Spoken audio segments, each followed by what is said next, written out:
독립운동가이셨던 백범 김구 선생님께서 이런 말씀을 하셨어요. 경찰서 100개를 짓는 것보다 교회 1개를 짓는 것이 사회에 더 유익하다. 어떤 의미인가요? 이 교회의 역할이 얼마나 중요한지, 또 교회가 세상에 얼마나 선한 영향력을 끼쳐 주었는지에 대해서 이야기를 하는 것입니다. 실제로 한국교회 초창기에 교회는요, 민족의 생명을 살리는 귀한 역할들을 감당했다라고 하는 거예요. 예를 들어서 1907년에 평양의 장대현 교회에 이 성령의 불길이 타올랐습니다. 그것으로 인해서 우리 민족과 교회가 회복의 역사를 걸어갔습니다.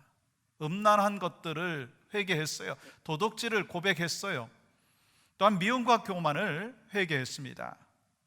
주일에는요, 가게 문을 닫았어요. 그리고 첩을 두고 있던 그러한 사람들은요, 그 첩들을 정리를 했습니다. 그러므로 교회를 통해서 도덕성이 회복이 되어지고 사회가 놀랍게 변화가 되었다라고 하는 것입니다. 그런데 여러분, 오늘의 현실은 어떤가라고 하는 것입니다. 세상 사람들이 교회를 바라보는 눈이 전과 많이 달라졌어요. 많은 사람들이 교회에 대해서 반감을 갖고 있고 적대감을 갖고 있습니다. 교회가 세상을 걱정하는 것이 아니라 세상이 교회를 향하여 걱정하는 모습들이 나타나고 있는 안타까운 현실이 되었다고 하는 것입니다. 사실 불과 30년, 40년 전만 해도 교회라고 하는 곳은 사회에서 가장 존경받는 공동체였습니다. 가장 신뢰받는 공동체였습니다.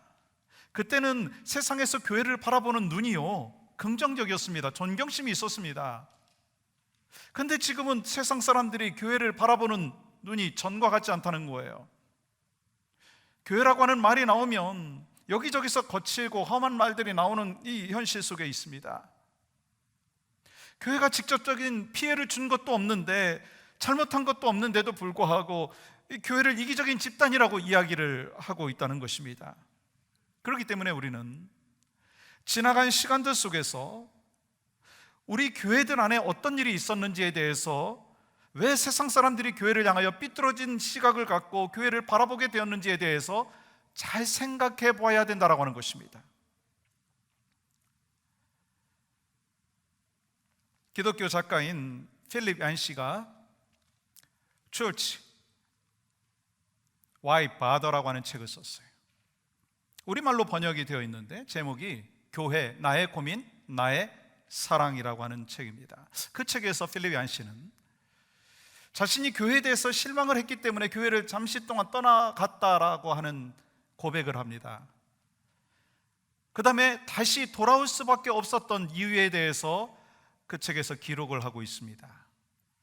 그러면서 그에게 있어서 교회는 자신의 가장 큰 고민이었을 뿐만 아니라 가장 큰 사랑의 대상이었다, 그렇게 이야기하고 있어요.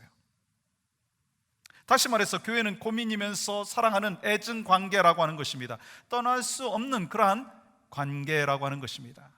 마찬가지로 신앙생활 하면서 교회로 인해서 한두 번 고민해보지 아니한 사람 누가 있겠습니까? 그러나 우리는 교회를 떠날 수 없는 존재라는 거예요. 물고기가 물을 떠나서 살 수 없는 것처럼 여러분과 저는요, 믿음의 사람들은요, 교회를 떠나서 살 수가 없습니다. 왜요? 교회가 우리 삶의 중심이고 교회가 우리 신앙생활의 중심이기 때문입니다. 그렇기 때문에 우리들은요, 수많은 고민 속에서 좋은 교회를 찾아서 지금까지 왔어요. 그러면서 교회를 건강하게 세워나가기 위하여 힘썼습니다. 그렇기 때문에 우리는 교회를 사랑해야 되고 교회를 어떻게 하면 건강하게 세워나갈 것인가라고 하는 것을 고민하면서 세워나가는 하나님의 사람들이 되어야 될 줄 믿습니다. 이를 위해서 우리는 교회가 무엇인지를 알아야 하고요, 교회가 나에게 어떤 의미가 있는지에 대해서 분명한 확신이 있어야 된다라고 하는 것입니다. 그래서 저는 이번 주부터 8주 동안 우리 교회가 생명 공동체를 세우는 교회가 되기 위해서 나는 교회입니다, 나는 오렌지 카운티 영락교회입니다. 이 주제를 갖고 말씀을 나누려고 합니다. 그래서 매 주일마다 말씀을 듣게 될 것이고 삶 속에서 우리가 한 가지라도 실천해 보자라는 거예요. 그래서 내가 교회이고 내가 오렌지 카운티 영락교회인데 어떻게 교회를 건강하게 세울 것인가에 대해서 함께 나누고, 그러면서 소망하기는 우리 성도들이 거기에 대한 기대함이 있기를 원하고요, 함께 은혜 받기를 원하고요, 도전받고 그리고 결단할 수 있는, 그래서 삶의 변화의 역사를 경험할 수 있는 여러분과 저, 그리고 우리 교회가 되기를 주님의 이름으로 간절히 축복합니다. 그래서 나는 오렌지 카운티 영락교회에 다니고 있습니다. 내가 교회입니다. 내가 오렌지 카운티 영락교회입니다. 나를 보면 오렌지 카운티 영락교회가 어떤 교회인지를 알 수 있습니다. 자신 있게 말할 수 있는 모든 성도들이 되어야 될 줄 믿습니다. 오늘은요, 본격적인 시작에 앞서서 나는 누구인가, 우리는 누구인가, 거기에 대해서 말씀을 통해서 깨닫고 은혜와 도전을 나눌 수 있을 뿐만 아니라 우리가 함께 결단할 수 있기를 원합니다. 먼저 우리는 누구인가? 세상으로부터 부름받은 하나님의 자녀입니다. 종종 우리는 나는 누구인가? 그런 질문을 할 때가 있습니다. 여러분 누구세요? 우리는 하나님의 영광을 위하여 부름받은 사람이라고 하는 거예요. 우리를 부르신 목적이 뭐라고요? 고린도전서 10장 31절에서 하나님의 영광을 위하여 우리를 불렀다는 거예요. 그러므로 우리는 얼마나 영광스러운 존재이고 존귀한 자인 자라고 하는 것을 알아야 합니다. 헬라어로 교회는요, 에클레시아라고 합니다. 그 미닝이 뭐냐면 부름받은 자들, 불러냄을 받은 자들이라고 하는 것입니다. 그렇다면 어디로부터 불러냄을 받았느냐는 거예요.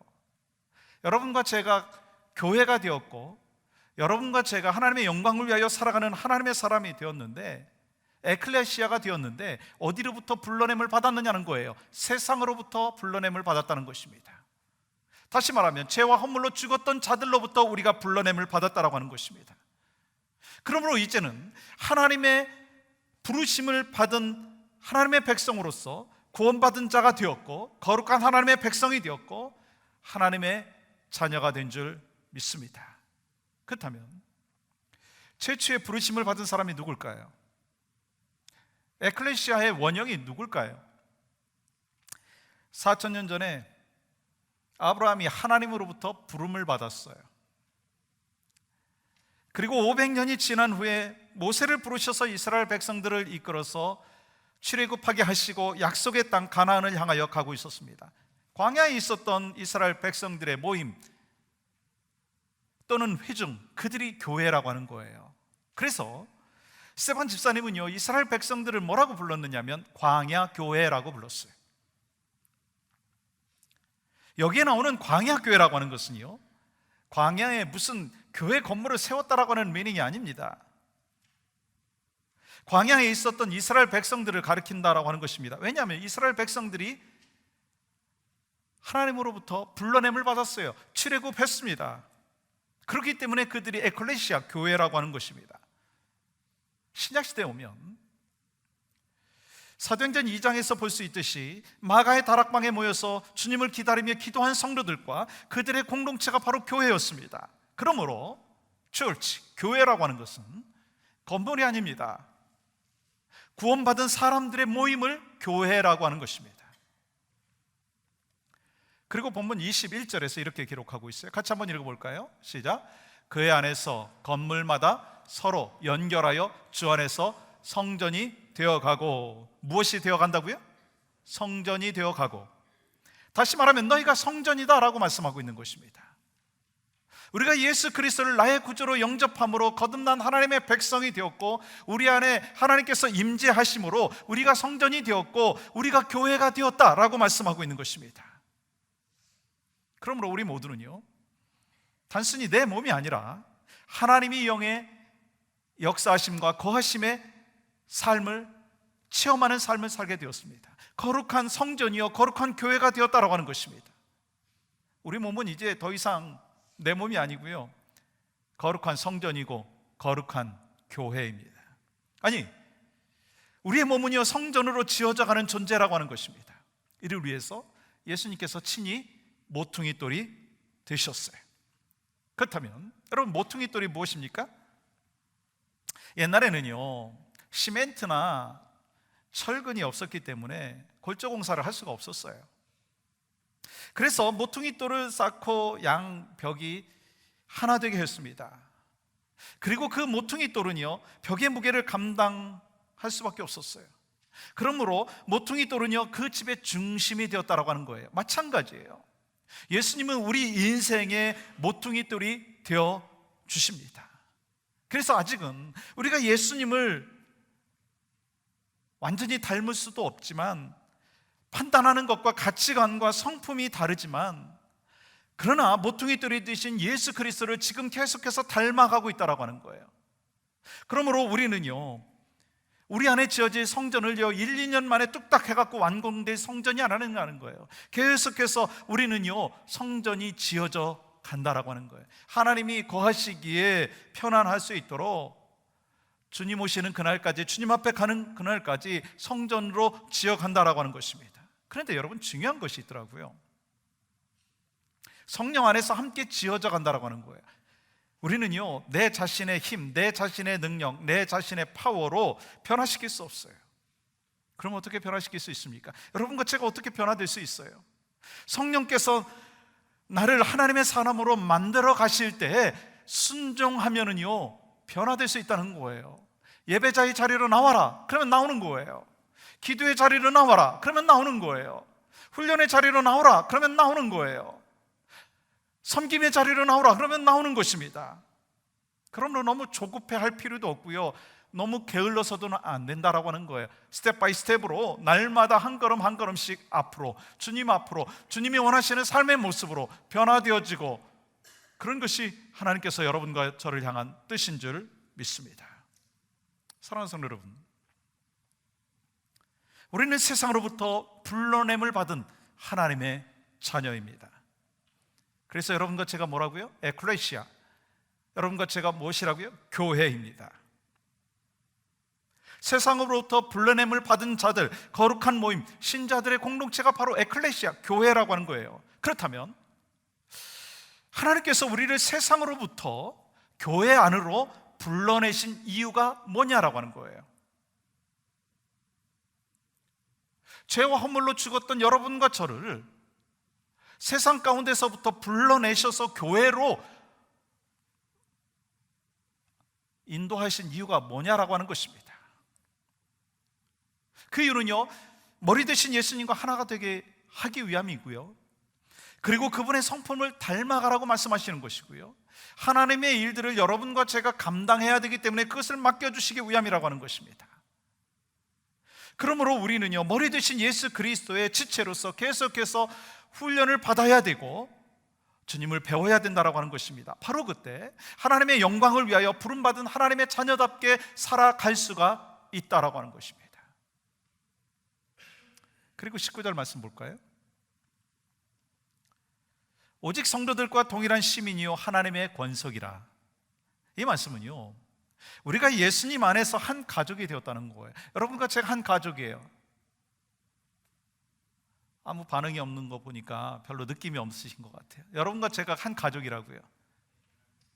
우리가 한 가족이에요. 왜냐하면 예수 그리스도 안에서 우리가 한 가족이 되었다 주님께서 선포하여 주셨습니다. 그렇다면 가족의 의미가 뭐냐라고 하는 거예요.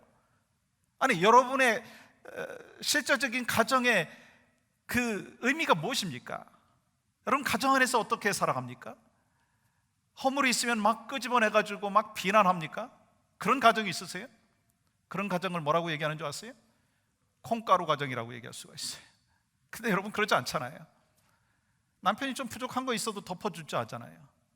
아내가 좀 연약하면 좀 도와주잖아요. 애들이 공부를 잘 못해도 좀 이렇게 취업해 주잖아요. 그게 가족이니까. 교회도 마찬가지로 가족이라는 거예요. 다시 말해서 교회라고 하는 곳은요 그리스도의 성품을 훈련하는 장소라고 하는 것입니다. 아무리 일을 잘해도요, 일을 많이 해도요, 그 속에서 성도들과의 컨플릭이 있으면 관계가 깨지면 다 소용이 없다는 거예요. 천천히 가도 괜찮아요. 좀 실수할 수도 있고 실패할 수도 있습니다. 그러나 하나님께서는요, 성도들과의 관계가 깨지면서까지도 일하는 것을 원치 아니하신다는 거예요. 이를 위해서 필요한 것이 무엇입니까? 무슨 일을 하든지 죄와 사망의 권세에서 불러냄을 받은 하나님의 자녀로서 세상과 구별된 거룩한 예수님의 성품을 닮아가야 된다는 거예요. 여러분과 저는 불러냄을 받은 자입니다. 어디에서부터? 세상으로부터. 그래서 세상과 구별된 하나님의 사람으로, 하나님의 자녀로 살아가야 된다는 거예요. 그렇게 사시는 여러분과 제가 되길 줄을 믿습니다. 또한 두 번째 보시면, 우리는 세상으로부터 불러냄을 받은 사람일 뿐만 아니라 다시 세상으로 보냄받은 예수님의 제자라고 하는 거예요. 여러분과 저는요, 세상으로부터 불러냄을 받은 하나님의 자녀일 뿐만 아니라 다시 세상으로 보냄을 받은 예수님의 제자라고 하는 거예요. 그래서 예수님의 제자로 살아야 된다는 거예요. 우리가 하나님의 영광을 위해서 세상으로부터 부름받은 것은요, 큰 은혜이고 큰 영광입니다. 그리고 우리는 다시 세상을 향해서 보냄을 받았다는 거예요. 무엇을 위해서? 예수 그리스도의 복음을 온 세상에 전하도록 보냄을 받았다는 것입니다. 그렇다면 왜 이것이 중요한가요? 바로 이것이 우리를 향한 하나님의 소망이기 때문인 것입니다.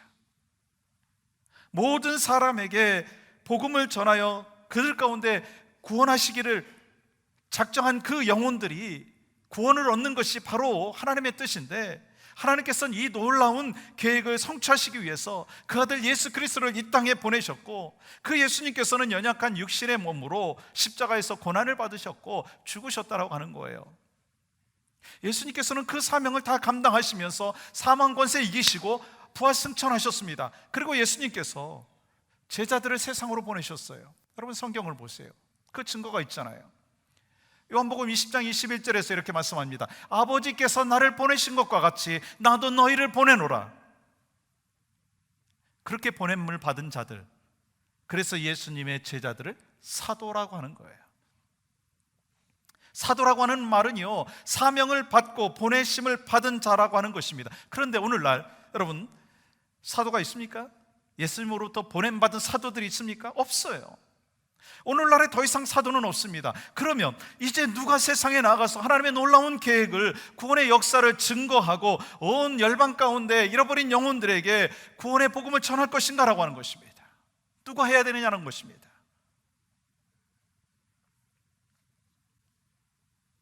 오늘날에 더 이상 사도는 없습니다. 그렇지만 사도들의 터 위에 세움을 받은 교회, 선지자들의 터 위에 세움을 받은 교회가 바로 여러분과 저라고 하는 거예요. 그래서 오늘 20절 말씀 속에서 이렇게 말씀하고 있습니다. 한번 같이 이 말씀을 읽도록 하겠습니다. 시작. 너희는 사도들과 선지자들의 터 위에 세우심을 받은 입은 자라.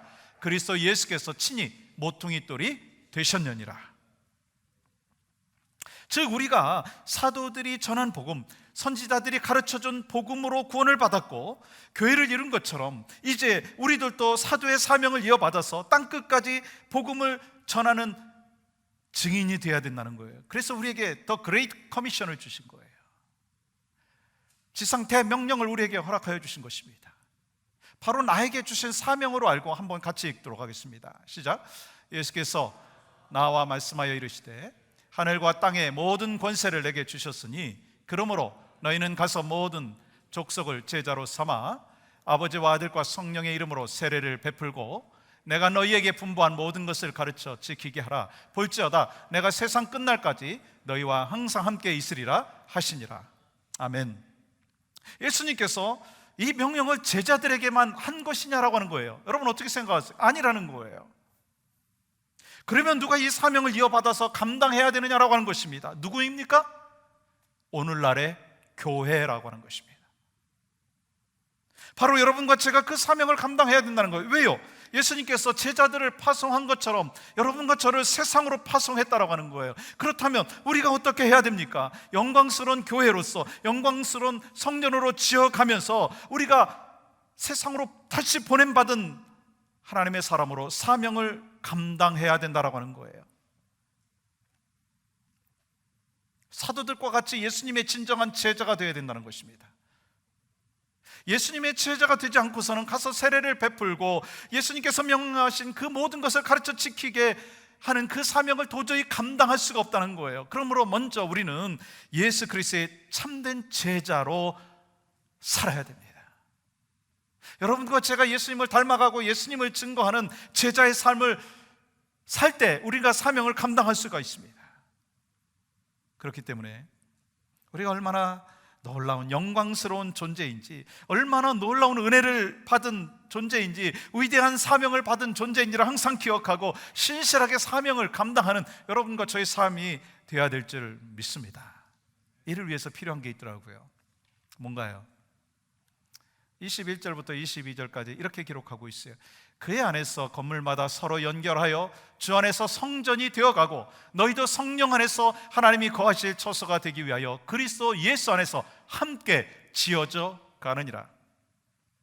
성전을 지어가고 사명을 감당하는 데는요, 두 가지가 필요하다는 거예요. 뭐예요? 서로 함께라고 하는 것입니다. 오늘날의 교회들은 초대교회들처럼 많은 문제가 있어요. 여러분, 혹시 교회를 바라보면서 우리 교회는 100% 내 마음에 쏙 들어, 혹시 그런 분 계세요? 마음에 차지 않는 부분이 분명히 있을 거예요. 그러나 머리 대신 예수 그리스도로 인해서 서로 연결하여 함께 지어져 가는 곳이 교회라고 하는 것입니다. 예배의 자리에서, 훈련의 자리에서, 봉사의 자리에서, 그리고 전도하고 선교하는 자리에서 서로 연결하여 함께 세워져 간다라고 하는 것입니다.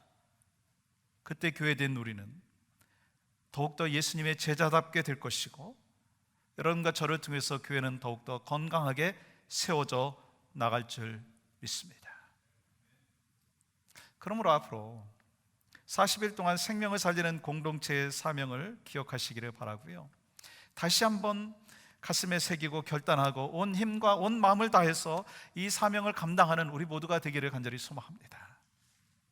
전 분명히 믿습니다. 이 캠페인을 통해서 성도님들 한 분 한 분이 놀라운 은혜를 경험하며 누리게 될 줄 믿습니다.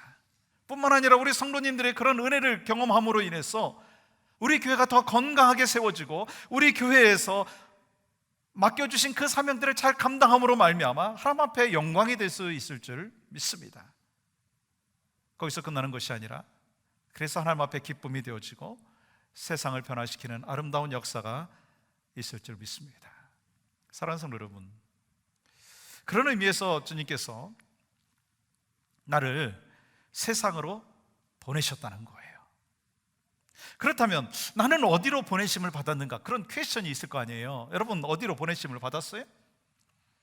먼저 가정으로 보내셨다라고 하는 거 여러분 아세요? 믿지 않는 가족들을 구원할 사명자로 여러분과 저를 보내셨어요. 어디로 보내셨어요? 직장으로 보내셨어요. 삶의 터전으로 여러분을, 저를 보내셨어요. 그래서 그들에게 복음을 증거하라고, 그들을 구원하라고. 그런데 우리가 게을러가지고 그 사명을 감당하지 못한다면 우리의 가족들은, 우리의 자녀들은, 우리의 형제들은, 우리 이웃들은 어떻게 되겠느냐라고 하는 것입니다. 아니, 우리가 수년 동안, 수십 년 동안 교제하며 지내왔던 그 사람들에게 왜 내가 복음을 한 번도 증거해보지 않았느냐라고 하는 것입니다. 직장 생활하면서 나는 크리스찬이 아닌 척 혹시 하지 않았느냐는 거예요. 왜 복음을 증거하지 않았습니까? 그와 함께 천국에 가기 싫어서? 아니잖아요. 그렇다면 복음을 증거해야 된다는 거예요. 그를 구원하라고 나를 보내신 줄을 안다면 복음을 전해야 됩니다. 그러나 여러분, 그 복음을 증거하는 게 여러분 쉽습니까? 쉽지 않더라고요. 왜요? 사탄이 우리를 방해합니다. 복음을 증거하는 것을 방해합니다. 그러나 여러분, 두려워하지 마십시오. 왜냐하면 사탄보다 더 파워 있는 성령님께서 여러분과 저와 함께 하시는 줄 믿습니다.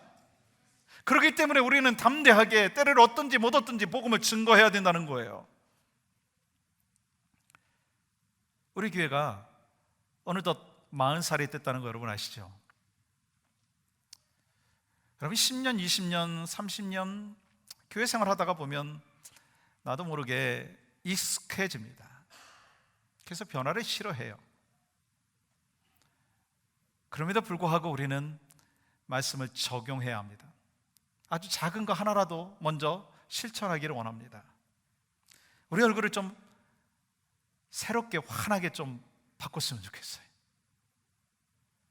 좀 더 따뜻하고 우리 성도들을 바라보면서 좀 더 반갑고 소프트하게, 그리고 또한 환영하면서 우리끼리만이 아니라 우리 테리토리를 좀 넘어서 내가 원하지 않는, 내가 그렇게 반갑게 맞이할 만한 그러한 캐릭터가 아님에도 불구하고 우리는 그렇게 해야 된다는 거예요. 왜요? 우리를 세상으로 하나님께서 보내셨기 때문에. 믿지 않는 영혼들에게, 상처받은 영혼들에게 우리가 아울리치하라고 주님이 우리를 보내셨기 때문인 것입니다. 그래서 새로운 분들과 함께 인사도 하시고 차도 마시고 대화도 하시고 마음을 나누시기를 원합니다. 그것이 바로 생명을 살리는 공동체를 세워나가는 사람으로서, 오렌지 카운티 영락교회로서 세상으로부터 불러냄을 받은 자로서 다시 세상으로 보냄을 받은 자로서 예수님의 제자로서 살아가는 하나님의 사람이 되는 줄 믿습니다. 우리는 세상으로부터 불러냄을 받은 하나님의 자녀입니다. 그리고 다시 세상으로 보냄을 받은 예수 그리스도의 제자입니다. 나는 교회입니다. 그러므로 우리는 일어나야 합니다. 주께서 부르십니다. 두려움과 실패 내려놓고 일어나야 합니다. 왜요? 우리는 세상의 빛이고 하나님의 편지이기 때문인 것입니다.